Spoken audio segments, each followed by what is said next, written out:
Bismillahirrahmanirrahim. Assalamualaikum warahmatullahi wabarakatuh. Saya JB Bahar dengan NIM 90300118071. Di sini saya akan membawakan materi tentang faktor-faktor apa yang mempengaruhi tingkat konsumtif di kalangan remaja atau mahasiswa dan bagaimana cara menghindari pola hidup konsumtif. Sebelum kita membahas faktor-faktor apa yang mempengaruhi perilaku konsumtif, kita harus mengetahui apa sih perilaku konsumtif itu. Nah, perilaku konsumtif adalah tindakan konsumen dalam mendapatkan, menggunakan, dan mengambil keputusan dalam memilih suatu barang yang belum menjadi kebutuhannya, serta bukan menjadi prioritas utama, hanya karena ingin mengikuti mode, mencoba produk baru, bahkan hanya untuk memperoleh pengakuan sosial dengan dominasi faktor emosi, sehingga menimbulkan perilaku konsumtif.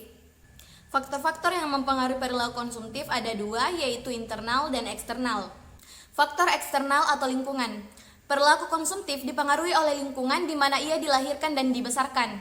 Faktor eksternal yang mempengaruhi perilaku konsumtif adalah kebudayaan, kelas sosial, kelompok sosial, dan keluarga. Kebudayaan. Budaya dapat didefinisikan sebagai hasil kreativitas manusia dari satu generasi ke generasi berikutnya, yang sangat menentukan bentuk perilaku dalam kehidupannya sebagai anggota masyarakat. Manusia dengan kemampuan akal budaya telah mengembangkan berbagai macam sistem perilaku demi kebutuhan hidupnya. Kebudayaan adalah determinan yang paling fundamental dan keinginan perilaku seseorang. Yang kedua yaitu kelas sosial. Pada dasarnya manusia Indonesia dikelompokkan dalam 3 golongan, yaitu golongan atas, golongan menengah, dan golongan bawah. Perilaku konsumtif antara kelompok sosial satu dengan yang lain akan berbeda dalam hubungannya dengan perilaku konsumtif. Yang ketiga yaitu keluarga. Keluarga sangat penting dalam perilaku membeli karena keluarga adalah pengaruh konsumsi untuk banyak produk. Selain itu, keluarga dapat didefinisikan sebagai suatu unit masyarakat yang terkecil yang perilakunya sangat berpengaruh dan menentukan dalam pengambilan keputusan membeli. Sekarang kita masuk di faktor internal. Faktor internal terdiri dari 2 aspek, yaitu faktor psikologis dan faktor pribadi.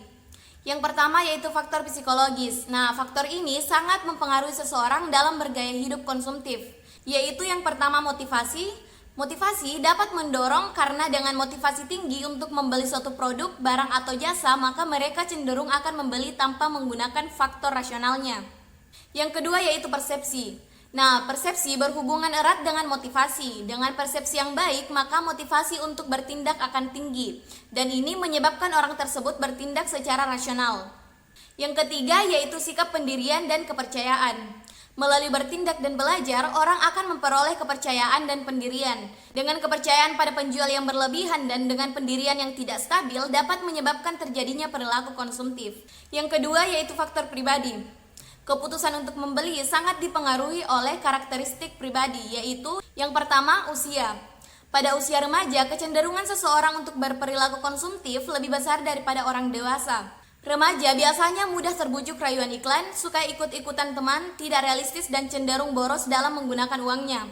Yang kedua yaitu pekerjaan mempengaruhi pola konsumsinya. Seseorang dengan pekerjaan yang berbeda tentunya akan mempunyai kebutuhan yang berbeda pula, dan hal ini dapat menyebabkan seseorang berperilaku konsumtif untuk menyesuaikan diri dengan pekerjaannya. Yang ketiga yaitu keadaan ekonomi. Orang yang mempunyai uang yang cukup akan cenderung lebih senang membelanjakan uangnya untuk membeli barang-barang, sedangkan orang dengan ekonomi rendah akan cenderung hemat. Yang keempat yaitu kepribadian. Kepribadian dapat menentukan pola hidup seseorang, demikian juga perilaku konsumtif pada seseorang dapat dilihat dari tipe kepribadian tersebut. Yang terakhir yaitu jenis kelamin. Jenis kelamin mempengaruhi kebutuhan membeli karena wanita cenderung lebih konsumtif dibandingkan dengan pria. Berdasarkan faktor-faktor yang mempengaruhi tingkat konsumtif, yang paling berpengaruh menurut saya yaitu faktor eksternal, yaitu kurangnya kontrol orang tua dalam mengawasi keuangan anak, sehingga mereka melakukan konsumsi dengan perhitungannya sendiri yang lebih mengarah pada kesenangan. Remaja atau mahasiswa lebih memprioritaskan tampil modis daripada konsumtif makan mereka. Hal tersebut didorong karena gaya hidup mahasiswa ingin selalu tampil menarik, modis, dan berbeda dari yang lain. Sehingga mereka mengkonsumsi barang bukan berdasarkan manfaat, melainkan simbol dari barang yang dikonsumsi tersebut. Cara menghindari pola hidup konsumtif yaitu dengan menabung. Nah, jika hal ini dilakukan secara terus-menerus, tentu nilai tabungan akan semakin banyak sehingga bisa menjadi dana cadangan ketika memiliki kebutuhan mendadak. Yang kedua yaitu membuat anggaran belanja. Anggaran belanja merupakan salah satu alat untuk mengatur aliran dana.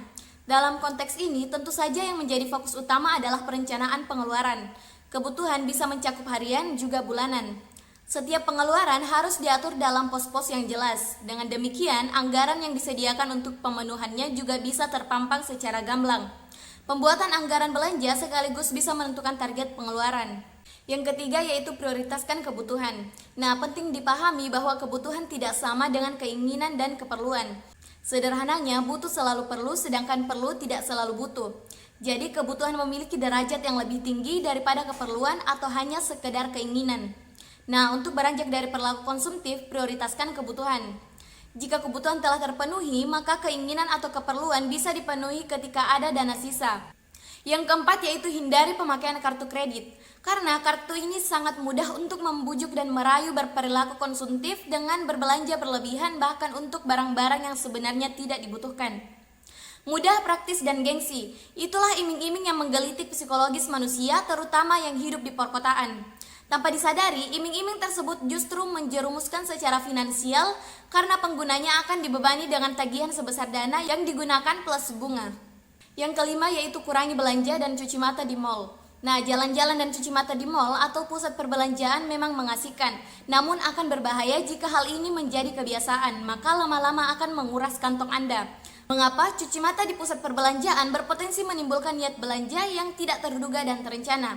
Ketika melihat suatu barang yang didisplay di toko, bisa jadi Anda langsung tertarik dan ingin membelinya meskipun tidak ada rencana untuk membelinya dalam daftar belanja yang telah Anda buat. Yang keenam yaitu mulailah berinvestasi. Nah, investasi merupakan salah satu cara untuk menghindari perilaku konsumtif sekaligus merencanakan kehidupan masa depan yang lebih baik. Apa pentingnya berinvestasi? Investasi dapat dipahami sebagai penanaman modal pada suatu usaha atau barang tak bergerak dengan tujuan memperoleh keuntungan di masa mendatang. Yang ketujuh yaitu cermatlah ketika membeli barang. Nah, mahal tak selalu berkualitas dan murah tak selalu murahan. Agaknya prinsip tersebut perlu bahkan wajib Anda terapkan ketika membeli suatu barang. Membeli barang berdasarkan fungsi akan lebih bijak dibandingkan berdasarkan merek hanya untuk menunjang gengsi.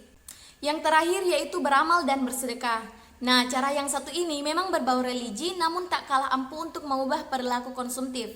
Dengan beramal dan bersedekah berarti Anda telah berbagi dengan orang-orang yang secara ekonomi tidak seberuntung Anda.